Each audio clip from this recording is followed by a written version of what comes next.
এখন আমাদের আজকের অঙ্কটা এই যে বলছে ইন ডেসিমেল ফর্ম ইজ, মানে সামান্য ভগ্নাংশে দেওয়া আছে, এটাকে দশমিক ভগ্নাংশে প্রকাশ করতে বলছে, আর কিছু না। ঠিক আছে, তাহলে আমরা উত্তর কি করবো? একটা ক্লাস 2 এর অঙ্ক কিন্তু এটা, খেয়াল করে দেখুন কি করতে হয়। পূর্ণ মানে 2 পূর্ণ 1 এর 2, এটার মানে কি? এইটার সাথে এইটা গুণ হয়, তারপরে এইটা কি হয়? যোগ হয়, যোগ হয়ে সে উপরে বসে, তাই না? তো তাহলে এই যে এইখানটায় যেটা, এইটার সাথে এইটা অ্যাকচুয়ালি কি হবে? গুণ হবে, যে সেই গুণের সাথে এই 27টা যোগ হবে, যোগ হয়ে গিয়ে উপরে বসবে।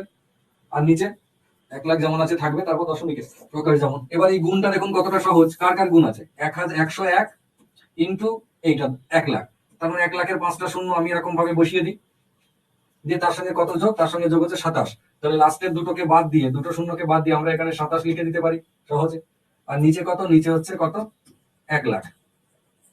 ফাইনাল উত্তর 5 ঘর আগে দশমিক 1 2 3 4, 5 ঘর আগে দশমিক হলে 101.0027। এটা আমরা যেমন করলাম, ছোট ছেলের মতো করলাম, এখানে দেখেও তো আপনারা বুঝতে পারতেন যে 101 পূর্ণ আছে, তার মানে এইটাতে 101 দশমিক দেওয়া আছে, তাহলে এটা উত্তর। আবার এইটাতেও আছে, তাহলে এক্স্যাক্টলি কত হবে? এই যে নিচে কটা সংখ্যা? 5টা সংখ্যা, লাস্টে 27টা, লাস্টে দুটো যোগ করলে এইখানে হবে। ক ঘর আগে দশমিক হবে? এই যে 1 লাখ আছে মানে 5 ঘর আগে দশমিক হবে।